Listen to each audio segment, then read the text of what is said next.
paving the way toward the upcoming NAACP convention in Boston. Mayor Michelle Wu joined the president of the Boston NAACP branch at the concert beautification projects and serve lunch to those in need. And the theme for this year's convention is Thriving Together. The head of Boston branch. Oh, you're back. Well, I'm glad you are. Good day, everyone. Before we dive headfirst into today's video, as always, I want to show my appreciation by thanking everyone who's viewing and watching my entire videos. Thank you. Thank you so much. I also want to give an extra special thanks to Nancy at Marty's Kitchen in Milford, Massachusetts for helping with the introduction to this video.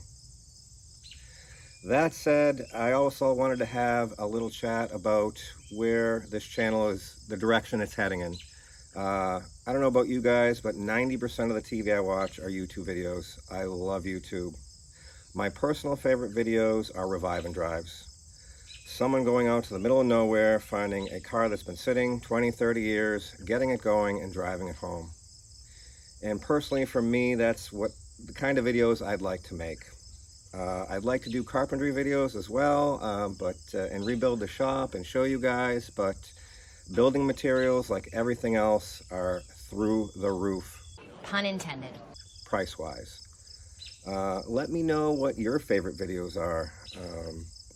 I guess my second favorite are, police activity and donut operator, but that's another story for another day. That said, as always, appreciate you guys. Let me know in the comments, please. I don't get any comments.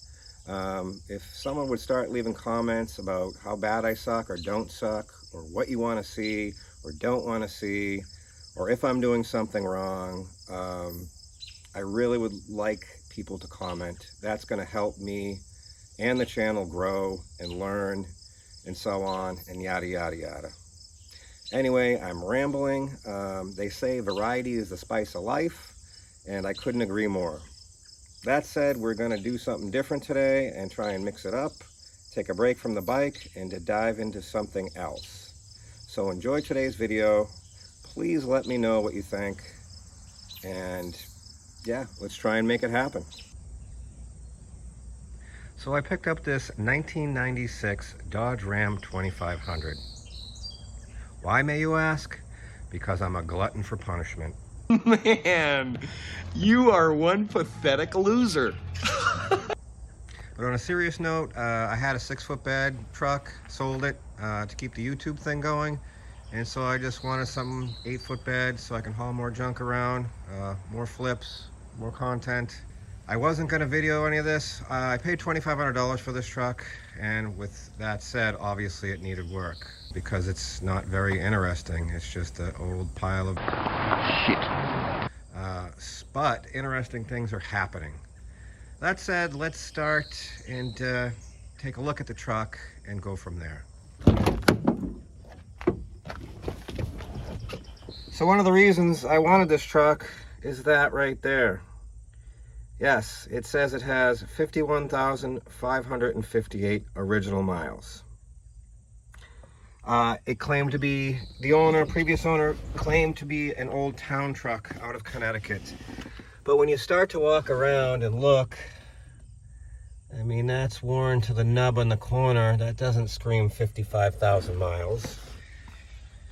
And the interior, though, is not awful. There's not a single crack in this dashboard, which for a Dodge, usually they're brittle and just fall apart on their own.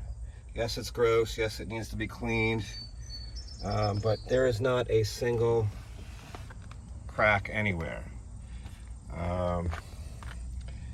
It's like every Dodge, the window regulators obviously have been messed with.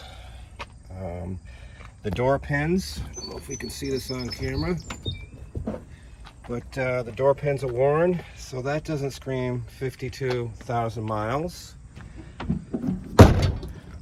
There was some signage on here that it could have been a town truck. Some rust on the bottom of the door. That rocker is still intact. But if you look closely, I don't know if you can see this on camera. See some sand marks there, so cab corner's starting to leave the building. Bed is starting to leave the building, but town trucks sit, so I'm still not convinced it's not a town truck. Every Dodge, if you know these trucks, this left front fender always fails. Someone put in some fancy, probably cheap Chinese LED lights.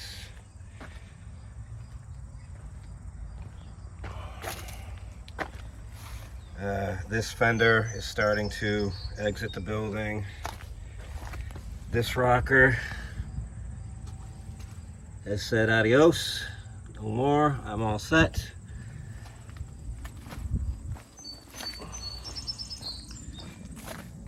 The rest of the bed, again, it's, you know, what is this thing, 27 years old?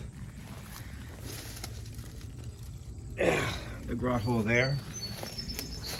Tires are good. The other reason why I bought this is the frame. You know how the frames go on these things. They're either cracked or split in half.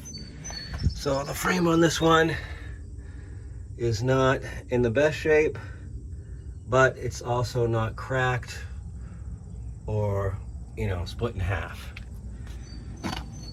It did have some plow push plates on it, which I removed. It also had this hydraulic electric lift gate on there, which I've also removed. It came with a bumper and tailgate, which are in actually pretty good shape. I'm assuming there's some plastic piece or valance or something that sneaks behind there for the license plate and bulbs. If you know what it is, let me know. I have to look that up. Also need the pins for the latch. But so I started filming this is because of this. Had an exhaust leak. Truck has new Chinese manifolds, but as you see there, a couple bolts no longer exist. Previous owner said they were just missing. Ha ha ha. I don't buy that for $1. I'd buy that for $1. You know the drill. He tried to replace them and they broke. So I was going to just simply, there was one bolt missing. Let's see if I can get right there. So I decided to start removing the exhaust manifolds to do new gaskets and, you know, try and weld nuts onto the broken studs that I'm sure are broken. And then as soon as I pulled out this one, let's see if you can see that. Yeah, that's all wet. And I don't know if you can see that, but yeah, that's coolant coming out of the old bolt hole. So you know what happened, or a lot of you know what happened. Old master mechanic, in his attempt to drill out a broken stud, put the drill in a wee bit too far. My biggest concern is how many more of these are we going to find like this? I hope this is the only one. I don't think the hole's very big. There was some sealant on the first bolt. Let's see if I can find it here. I might have wiped it off because I had to go buy new bolts. Yeah, there was some thread sealant on there. That's the first thing I noticed. I pulled it out. I said, that's queer. That's queer. What's up with that? But yeah, as soon as the bolt came out, I came back and I saw water leaking. So yeah, I'm obviously very disappointed. The truck did make it an hour and a half from Connecticut to Massachusetts. It did have a misfire, but I don't know if you can see down there. We got some melted loom, so I don't know what happened there. And it set an engine light, of course, on the ride home for I think it was 1201, or I don't know. It was for a TPS sensor. Super common on these. So I got to figure out, see if I can see the sensor. It is all right. there. Got to figure out how to test that and diagnose it to a bad one. I tried pulling some of the spark plug boots off, and they are welded on there, which is good. So I'm hoping the misfire is just plugs and wires. I haven't pulled the plug yet. Here's an interesting one too. I don't know if I can get this on camera. The front of this belt is a little chewed up, and if you look here, why is there gap there, gap there? Why isn't the belt covering all the splines? I don't know if you can see it on camera. Something is out of alignment, and I'm not sure what it is. Something's up. I'm going to ask you, the audience, is this 5.9? This is a 5.9 gas. Do these harmonic balancers go bad? I haven't. I didn't look at it while it was running if it was wobbling all over the place. I probably should do that. But now that I got an open hole that coolant's coming out of, we're gonna have to wait a minute. So yeah, that's the story on this big pile of Dodge. Also, I found that this outer tie rod end is wiped out, but it's you know, 65 bucks. It's not a big deal. Ball joints are good. Oh no, that one axle joint is bad as well, which I knew about. Other than that, I know that's to say other than that, but it doesn't have any really bad leaks. I think one of the pinion seals, front or rear, are leaking in the axle, but other than that, like I said, for 2,500 bucks, you can't complain that much. And who wants to hear you complain anyway? So the big question is, what do we do with this hole? I really, you know, there's no coolant in the oil that I can see, and there's no oil in the coolant that I can see. Everything looks good. I should have been suspect when he said, yeah, I just did a coolant service, because, you know, how many people do that and tell you that? Like I said, I don't think the leak is bad, because there was only a little bit of thread sealant on the bolt, and it was dry as a bone before I pulled that bolt. So now that I don't see cross-contamination of fluids, I think we're just going to do the same thing, because I don't think this pile of shit really warrants, you know, pulling that head off. I mean, I guess it would make a good YouTube video. I guess. It's just, like I said, this truck's not very interesting, but let me know what you think. I'm going to continue to march, and if I find anything else interesting, we'll bring the camera back in and do a little more filming. We have the exhaust manifold removed, and these are the results. Obviously, you can tell that bolt hole is definitely leaking. You see a valve in there. Oh, it looks like she's hot. I don't know. Looks cooked to me. And then here's a good one too. Oh yeah, broken tap off in the hole, so that'll be good.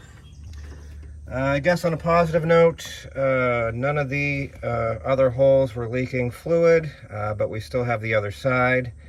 And I was thinking on it, is there any way, stop sunlight, that we don't have fluid cross-contamination?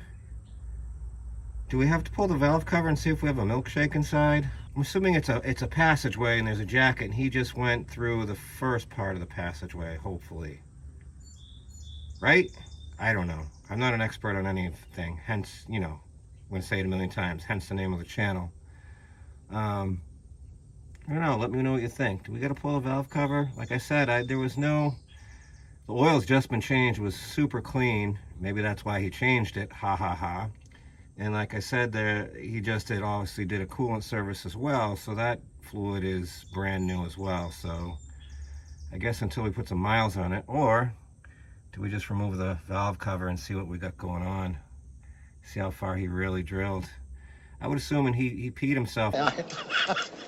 I near soiled myself a little bit when he was drilling, and coolant started coming out. So hopefully, there was barely any, you know, RTV on the bolt, and it wasn't leaking. So I'm assuming that the hole is pretty small. But That said, let's get the other side off and see what we see. So we have driver's side manifold removed, and I guess on a positive, there's no coolant coming out of any of the bolt holes. So there's that. But let's see what's going on with, I assume, cylinder 6. I'm assuming that's how Dodge does firing order. Not sure. Anyways, let's see if I can get you in here. And this was our major exhaust leak. Not sure what's going on there. That hole looks bad. It's not threaded. It looks, I don't know what's going on with it. I don't know if they drilled it and never tapped it or what. But obviously that one's still broken and they gave up, didn't want to try to extract it. And this cylinder also had a nasty misfire on the ride home. And so yeah, I just thought start with plugs and wires, and I just happened to touch this last plug wire here. Are you ready? Oh. Is that normal? Not sure. So yeah, that's a good one. Let's pull the spark plug out of there, out of 6, or I'm assuming it's 6, and have a look at it. So the firing part of the plug doesn't look awful. All that white stuff is deteriorated spark plug boot material. I probably should have blown that up before I took it out. Obviously with that exhaust leak pointing right at that spark plug hole, it melted the boot, and that was that. You can see how hot this got as well. But the plug itself, that was misfiring, not awful. Let's get the rest of the plugs out and we'll have a look. As far as the broken tap goes, we tried the old, junk chisel and hammer method to try and get the thing to rotate. That did absolutely nothing. I heated the block first. It's no rotation whatsoever. So next what we're going to try is this Dremel with like a carbide, I can't think of the words. Carbide tip here, like a die grinder tip. That's what I was looking for. 2 brain cells in unison.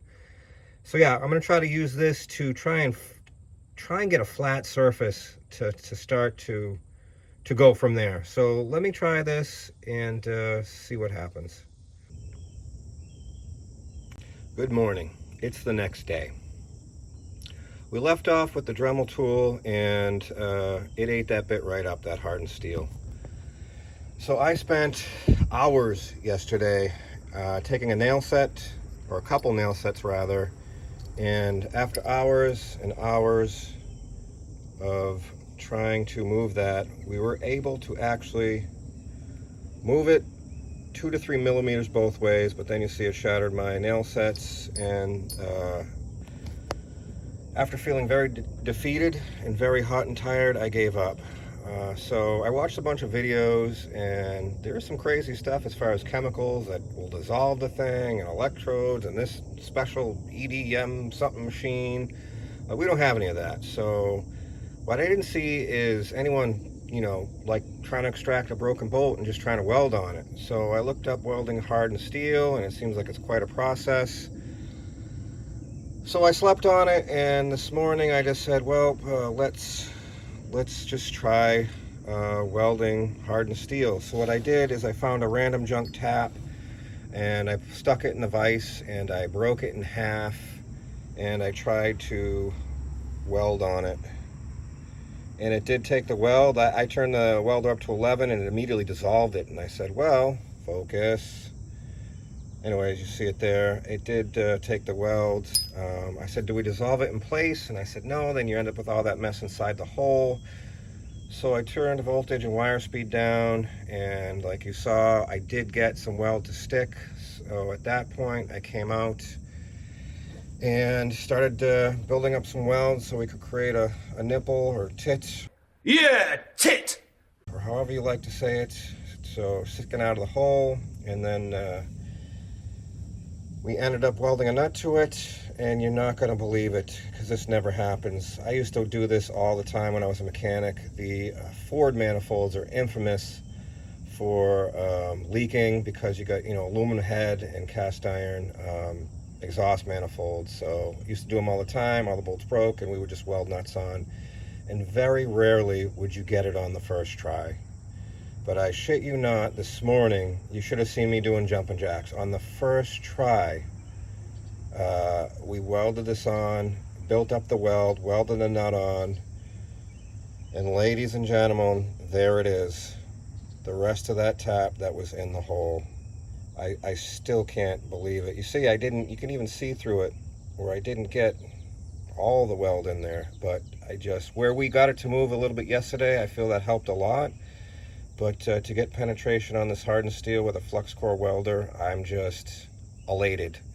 I wish I had recorded all of it and experimenting, but not being an expert welder, I said, you're just going to look like an idiot when you try 18 times and it doesn't work. And so that's why I didn't record it, but I wish I did. So there's our empty hole. And obviously we're going to try and retap it. I'm going to take the Dremel and with the little grinding bit, clean up the front of that hole and see if we can tap it with a really good tap, not a Chinese tap, and go from there. So that's the good part of it. The bad part of it is we still have the driver's side to tackle. We have a broken bolt and what looks like an elongated hole. So I'm going to get you in over there, and we're going to try and weld a nut on that broken stud and see if we can go 2 for 2. Like I said, we got the driver's side over here, and you see we got one stud on the bottom that looks like someone started to drill it but probably got scared. And then the hole up top looks like it was drilled and never tapped. Again, probably the guy was scared after breaking taps and drilling through the water jacket. So I'm going to get in here with the whizzer wheel and clean it up, see what I got going on, and then we'll get prepared to weld a nut on that broken stud. And so I'm always amazed what the rust will hide. So you can see here, it looks like someone tried to resurface this port. I'm assuming it was a very old, extended, long exhaust leak that went on for a long time, and it kind of destroyed the surface of the exhaust port. So what they tried to do is add some weld, build up some weld, and resurface it. But as you can see, they also went right over the old broken stud. So now I have the task of grinding that weld away from that broken stud, and then we'll try to weld a nut on to said broken stud and try and extract it. Okay, I know it's hard to see, but I tried the Dremel and that thing's just beat, so I took a grinder with a cutting disc so it wouldn't take too much material, and a really beat disc, and I resurfaced it so it's closer, and then I started to drill where I thought the center of the hole was, center of the broken bolt rather was. So I'm going to try and weld to that and then weld a nut, and I'll try and get you in here so we can see the god-awful action.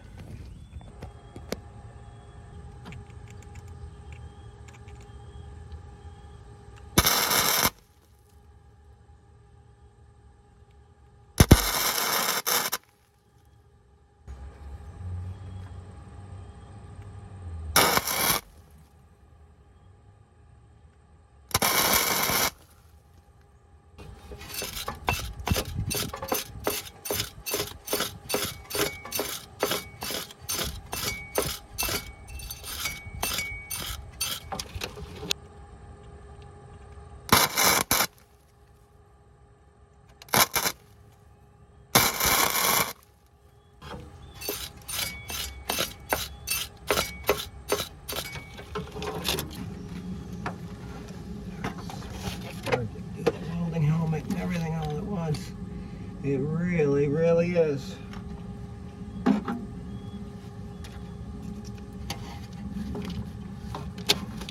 See?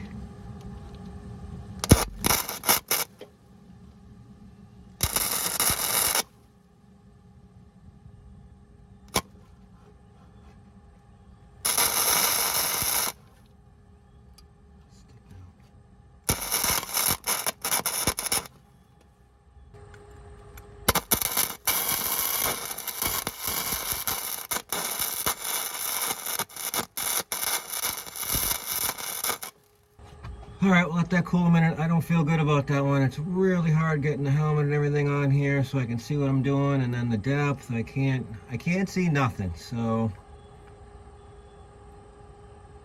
let's see if that grabbed anything.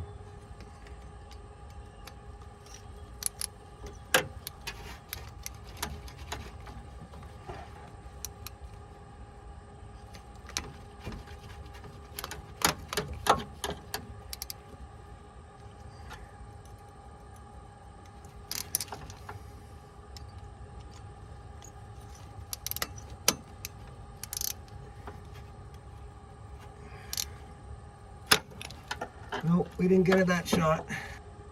All right, I'm going to try and get one on there and I'll bring it back in. It's hard with the camera in the way. So the second nut didn't take, but as the saying goes, third time's a charm. I did not get the camera in here for it. I was super frustrated. I ended up pulling the front tire to get more room. And this was a result of what happened. Into the magic of TV. Boom, we're out. But as you can see, it's not a bolt. Well, it was a bolt, but it broke off further inside. Now, we're not out of the game yet. I measured, and we have 1.25 inches on the left side, and we have 1 inch of hole, room, whatever, on the right side. The problem on the left side is on a downward angle, so it's definitely been drilled out before. You can see existing threads in there. I know it's super hard to see on the camera, but there are some worn out threads. Obviously, we're going to have to go to the next size. Is that possible? Are we then, getting close to water jackets? I don't know. But we are going to go for it. And we're only going 1 inch in both sides, and a little over 1 inch rather. And then drill them out and try and retap them and go from there. So that side's out. It was not easy. It's about 100 degrees out. I am soaked. But next step is to, I think these are 5/16 18. We've got to find out what the next size is and get a game plan. Upon further inspection, these holes have already been drilled out to 3/8 and tapped. I was able to run a couple bolts in there. They do seem to hold, and for fear at that point to go to the next size, I don't know, 7/16, or if we go metric, I don't know what the next size is, but I'm so nervous about drilling into something I shouldn't. We're gonna see if the 2 bolts hold and go from there. If they don't hold, and even if we do a helicoil, again, I'm afraid the size we need, we're going to have to drill to, I forget what the kits run, what sizes they run, what you have to drill for it. But again, I'm afraid to go even bigger at the risk of ruining the head. If you think you can go to the next size, or you've dealt with this before, let me know in the comments. But for driver's side, we're going to try and run these 2 bolts. They did seem to tighten up, so that's what we're going to do on driver's side. As far as passenger side, all that work of getting that broken tap out did not get us out of the woods quite yet.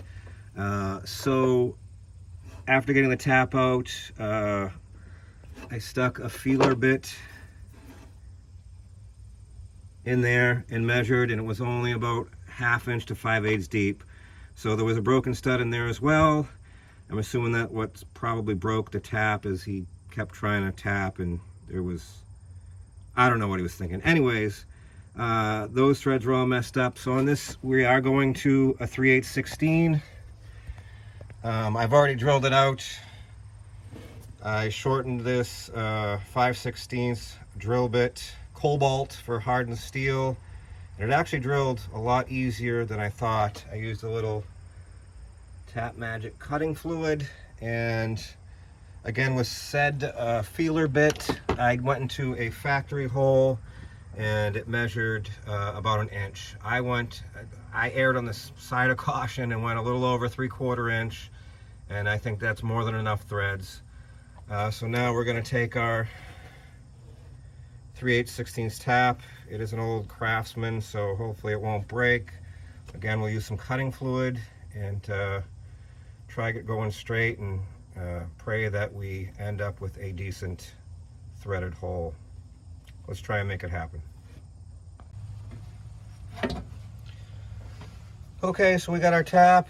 I am using a tap socket. If you don't have a set of these, go do yourself a favor and get one. They're great. I think this is a Lyle product. I like Lyle products, and it just makes it so much easier.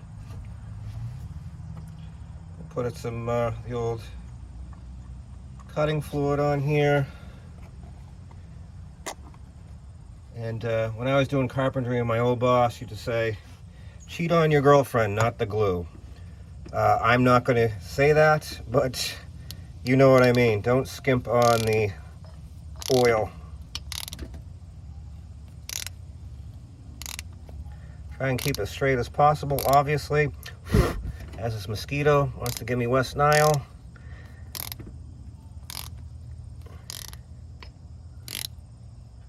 This is always the scary part, right? At least for me, anyway. You can feel it bite in and start to cut the threads. Oh, that feels pretty good. And then my grandfather said you always want to back it out a little bit and then go again. I don't know. That just brings the cuttings away from what you're doing. Again, we're just going to go in reverse a little bit. Back in. Starting to cut again.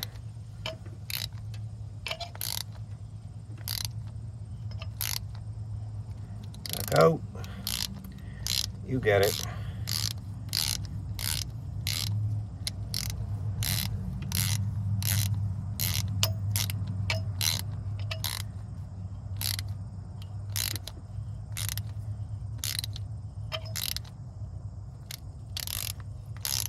Must be close by now.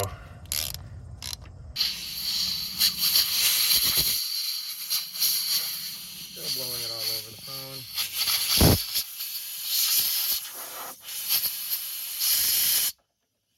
Alright, so we're using this grade 8 shouldered bolt or flared bolt. I don't know what it's called. Weird, the hardware store, these were $2.29 a piece for grade 8, and the grade 5 are $2.99 a piece. Riddle me that. It's so tough to see. Oh no, we got a little bit more, but we also got the tip of the tap. Say that 10 times fast. So we might be there.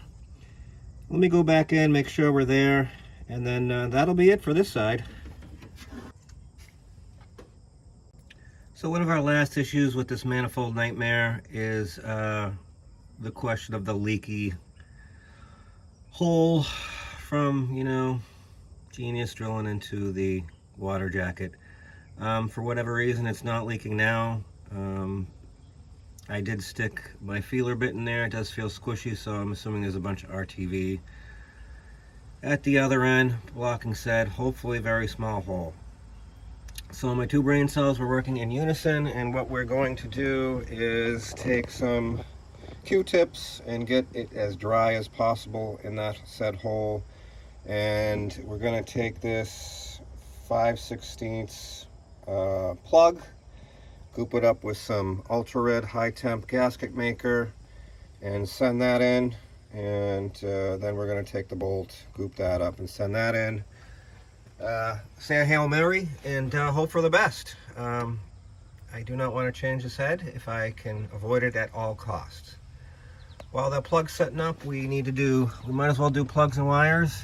And while we have easy access without the manifold in our way, we're going to do that. I'm not going to film it unless I find something crazy, because that's pretty boring. I'll show you the plugs as all the plugs when they're out, and we'll go from there. So I told you I'd bring it back. I found something interesting with the plugs. So we've barely got started, and I don't know if you can see, you know, these heat shields. I'm assuming those are factory. I can't remember, but it's hard to tell on camera. But someone tried to adjust them with a backhoe. They're bent. So I'm using a super shallow socket for one, but I'm having to hammer the socket on to get around this heat shield, and the plugs are absolutely frozen in there. I took the one out on the other side, but that's the one that was getting, you know, heat blasted constantly. This one here, you know, I'm not the strongest guy in the world, but I ain't the weakest either. And I put, as my grandfather would say, give it the Murphy.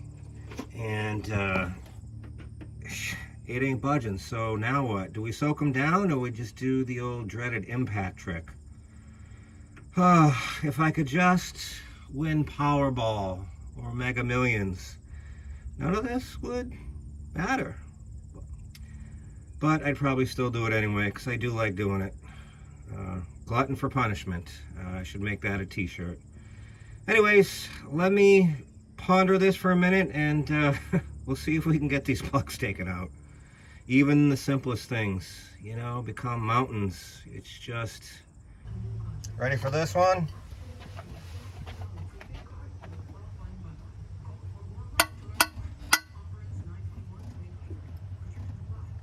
It's with a bar. Not even a little. That's, you know, we got all the bar. Break the ratchet or the... Now what do we do? Oh Lord, do I leave that one, try and do the rest, run the truck super hot, and then try and pull it? Do I put the impact on it? I wish you were here to give me some advice. All right, that socket is on there. That one ain't coming off either, so I guess there's that. We had to pound that one on. There's so much rot down there. We got this plug out. Show you this one. And she's crusty. And this one was a bear coming out. We had to use quite a bit of force. Looks a little white, a little lean. Some vacuum leaks maybe on a 27-year-old truck. No, can't be. Anywho, let me contemplate my next move. Contemplate all of my life's decisions, and we'll go from there. Okay, so we successfully managed to get all these spark plugs out. I think it was what, cylinder 1 here, or is that 2? I don't know how Dodge runs their crap.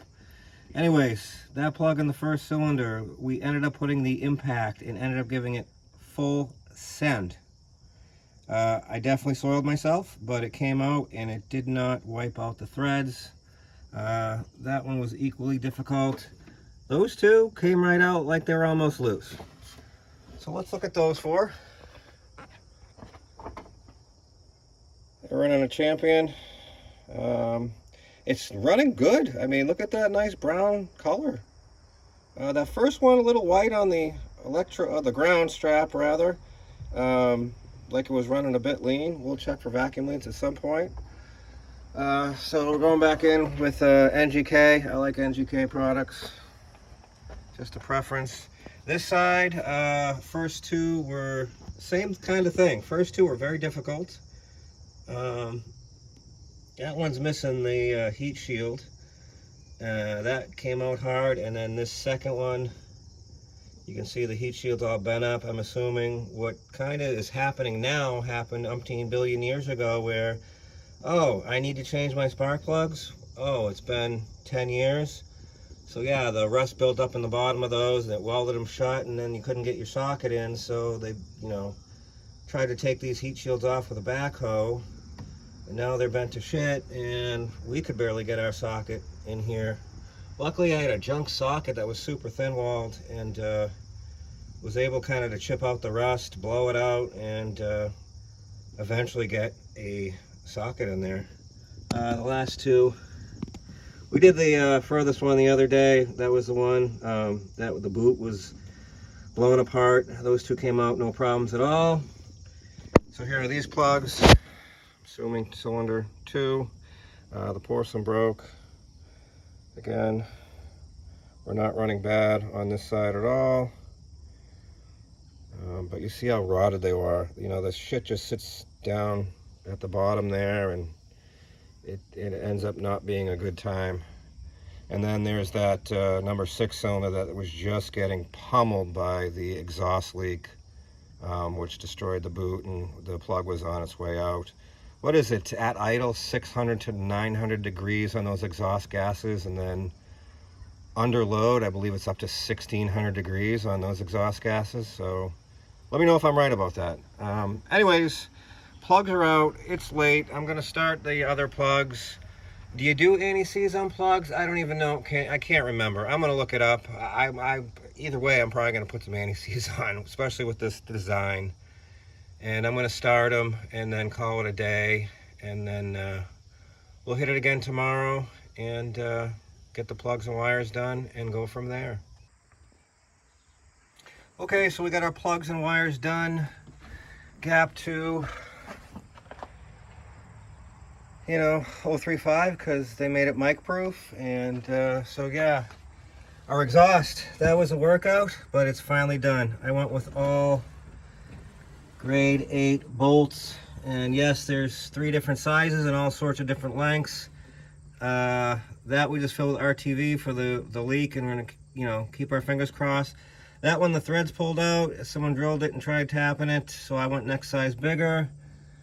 And then on the other side, we have, the back bolts, that's what it was. Let's go on over here. I did end up, I believe we talked about it, this last bolt, I was scared to go to the next size, but the threads pulled out because it was already oblonged and junk, and so I took a chance, went to the next size, which was 7/16, and I went for it, tapped it, and it's just like factory.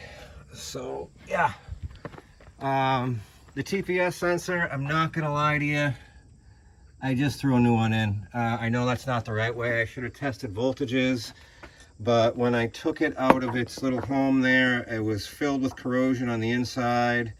And then I don't know if you can see that pin is all corroded. And then if you see that, it says Holley. And I guess Dodge used Holley for the throttle body plate deal.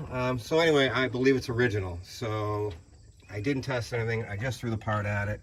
And we're gonna, keep our fingers crossed. Again, I know it's not the right way to do it, but I got so much going on, and this truck is killing me because it's been one thing after the other. Like I said, the starter, new starter, the ends were all bad. Had to put new ends on it. So yeah. Oh, something must have happened to the fuse block, so they ended up wiring the starter relay outside. I'm assuming something rotted off the bottom, so all of a sudden the starter relay left the planet and no longer functioned, so we had to replace that. Brake line was leaking here, so sorry I keep putting my fat finger in the way. I don't have a phone holder. We're working with the bare minimum here. So I just had to get a new tube nut and fix that one brake line. The best part about it is give a listen. I know you guys didn't see the before, or hear the before rather. I'm tired, it's been a long day, bear with me. But most of you know what a exhaust manifold leak sounds like, and this one was all of it. That number 6 cylinder was just, it was wide open, it was brutal. But now let's see.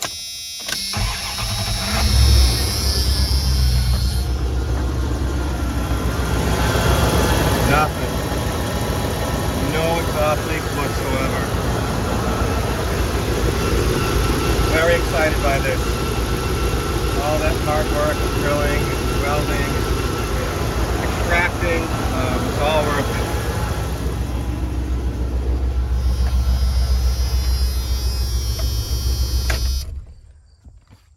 So yeah, I'm gonna call it good. Okay, so we're going to be moving on to the aforementioned tie rod end and axle joint. So you see that tie rod right there? Watch that for a minute.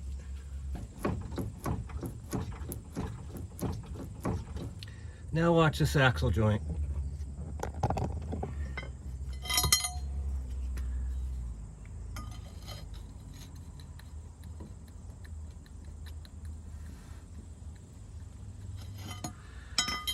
Good news is the other side is tight, ball joints are good, and the two things that are loose are on this side. That definitely helps the hurt.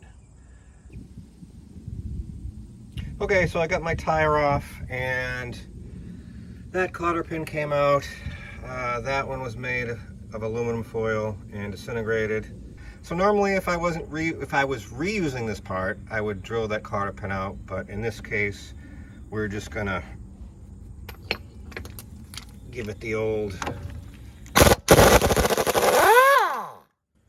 we're just gonna send it. Now I was hoping that was gonna spin out and you're gonna say, well, now you're really screwed, the thing's just spinning and the nuts, you know, jammed on there. Well, then I would just take a pair of these fancy clamp style, I'm sure there's a name for them, vice grips, and I would clampalize the tie rod end to the spindle here, and that would hold that in place because it's a tapered fitting, and hopefully the nut would come off that way. We got our other castle nut off, and what I like to do is just give it a good tap, as I feel most people do the same thing.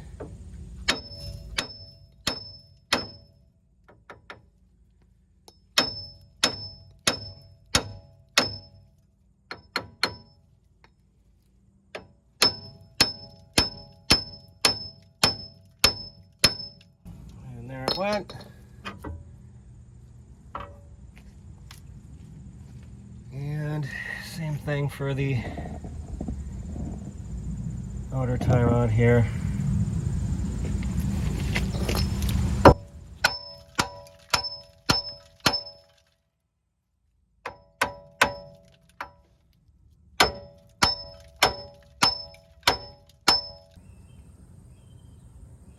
I have the sleeve nut and bolt out and the clamp out of the way, and even though it needs an alignment after this, I still like to approximate where the old one was.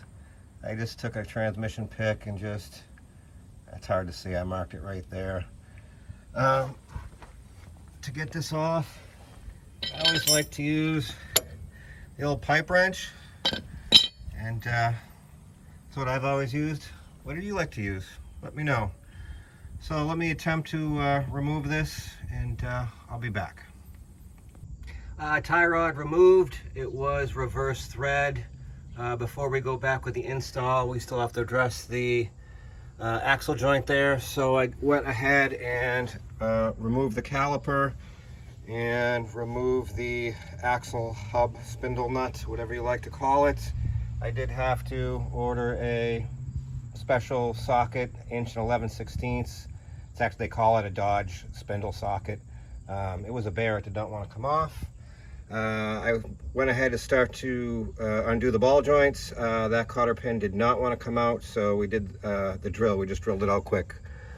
That said, I'm going to go ahead and try and drop this spindle out of here, and we'll go from there. If I run into anything crazy, I'll bring them back in, but if not, next scene will probably be on the bench with the said U-joint and axle. So I started pulling the nut off the ball joint, and my two brain cells kicked in, and I said, there's no way that's gonna work. You're not gonna drop that off and get that out. It's been a long time since I've done one of these.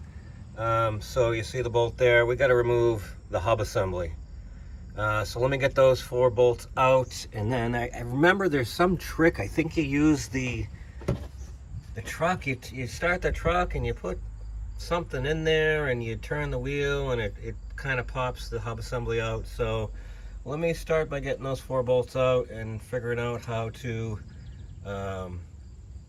pop that out of there. I'll bring it back in a minute. Okay, so in order for us to use the truck's power steering to try and remove the hub assembly, we had to install our new tie rod end. You can see we got it in there, went to our mark.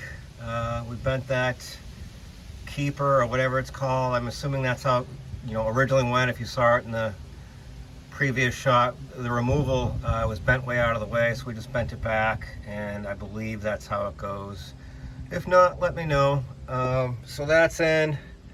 Got a new cotter pin, got that in. Everything's greased. So yeah, we should be good to go.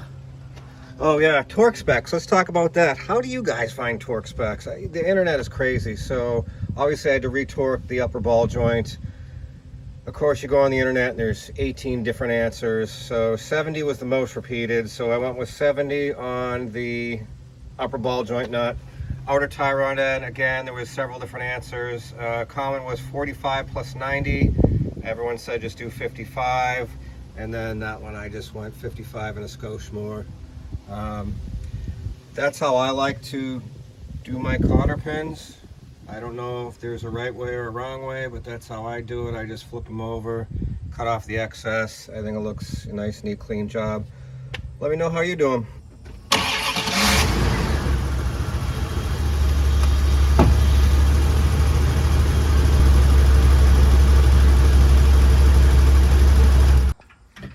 So you can see what I did was put the bolt almost all the way back in, and then you saw my little setup. I turned the wheel and you can clearly see, sorry for the glare, it popped. So that worked. So let me get this the rest of the way off and go from there.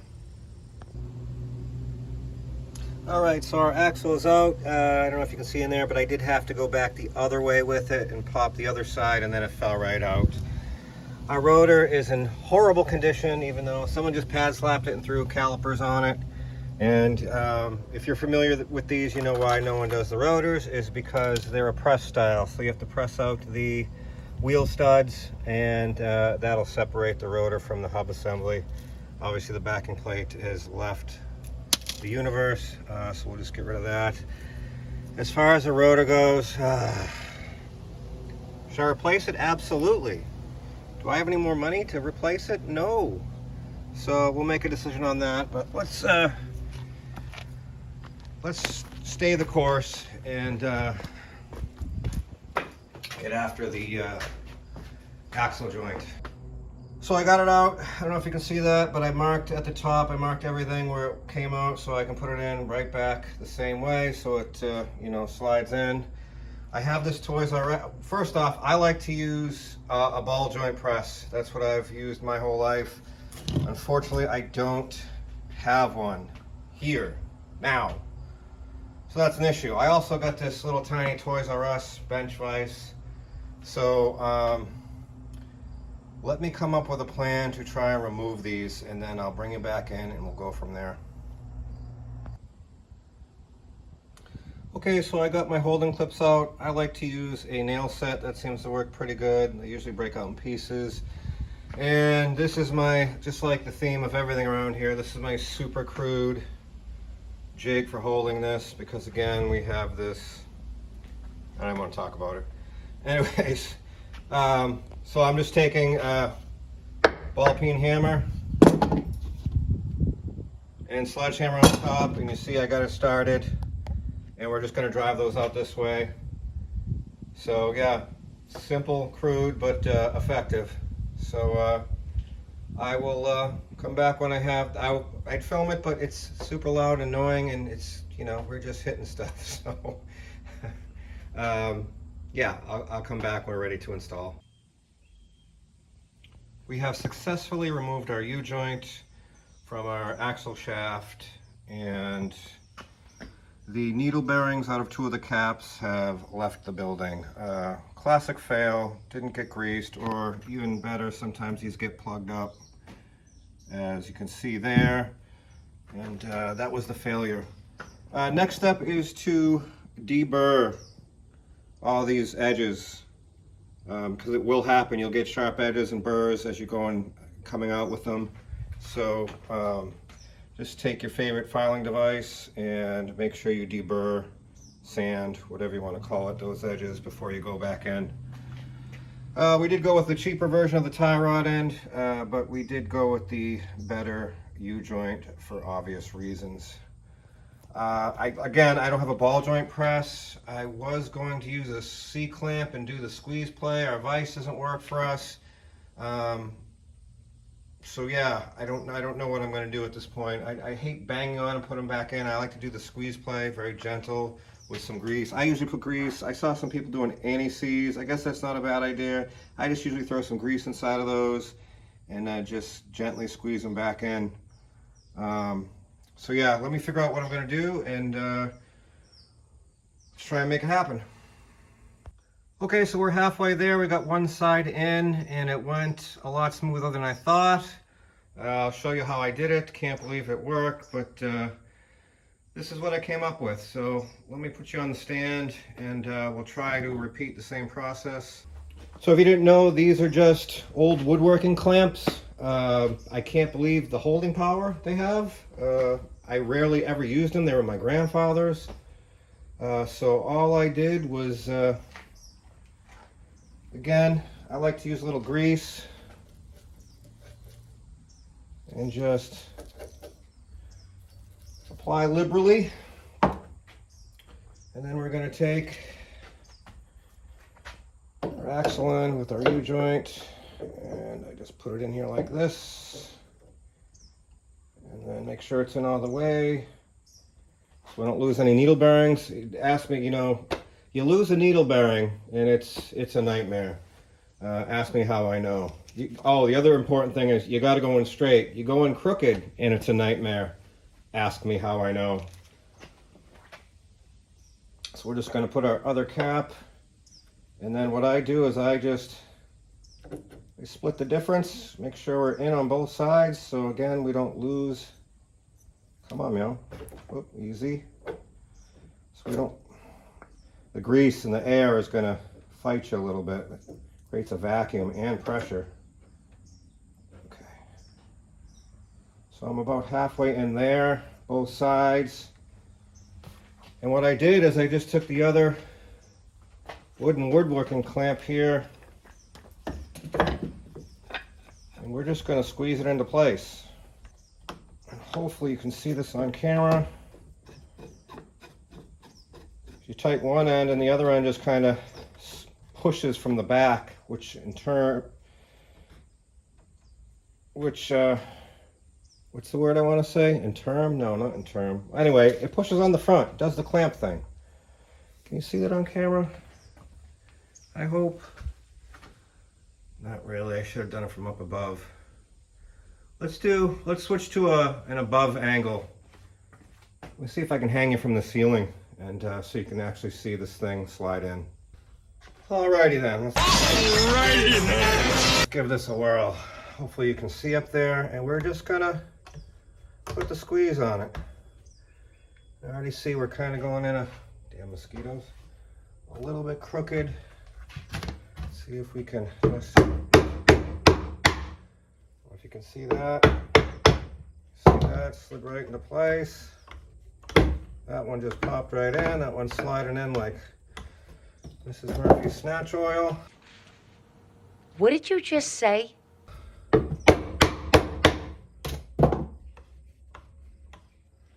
Then you just readjust your clamp.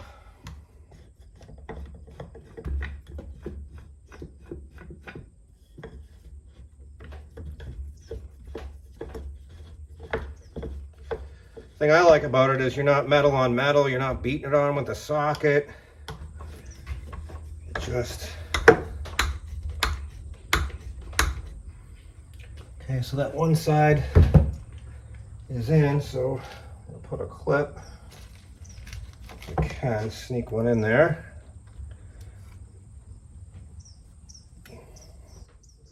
Like so. And then if you can see, hopefully you can see, you know, this is putting pressure up, so most of the pressure is going to this side. So all I'm going to do is flip the clamp over and put it to the other side. And hopefully that'll pop the other side in. Give it a little tap. See it move.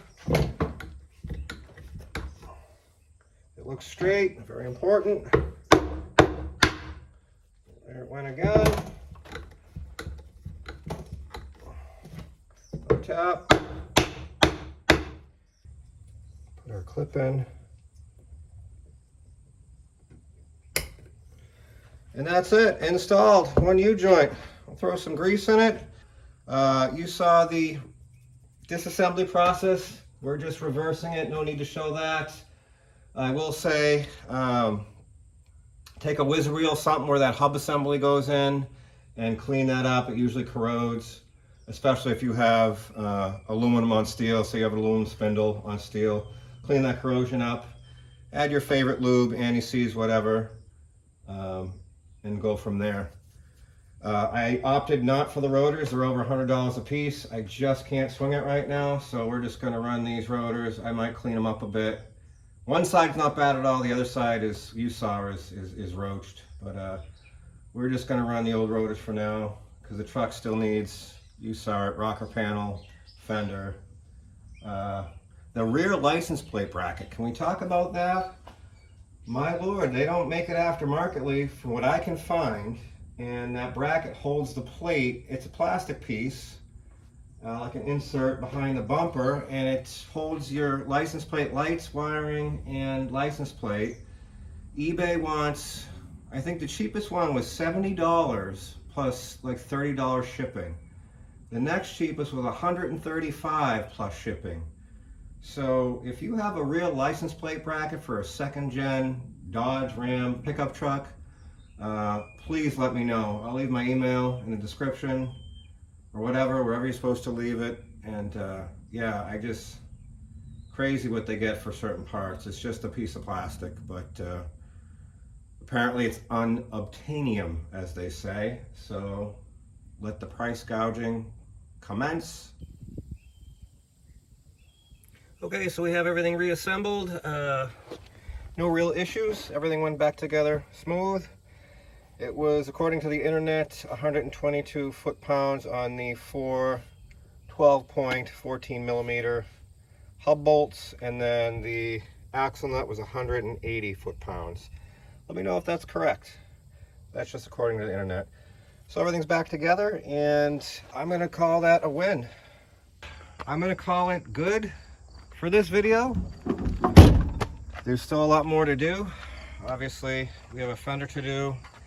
If you want to see me remove and replace it, let me know. This inner fender is spot welded on, so you got to drill those out. I think that's what I did last time. It was awful nice of someone to not include the fender liner because it made access to everything that much easier. Although we will have to replace it. We obviously have the rocker panel that has left the planet, and that needs replaced. Never done one before, so we're gonna learn how to do some body work. So yeah, I'm gonna wrap it up for today. I'm beat, ready to fall down, and hope you like this video. And if you want to see more in this truck, we're gonna call it the Dodge Dam 2500 because it should be damned to hell for obvious reasons. As always, thanks for watching. Hope to see you on the next video. That's all, folks.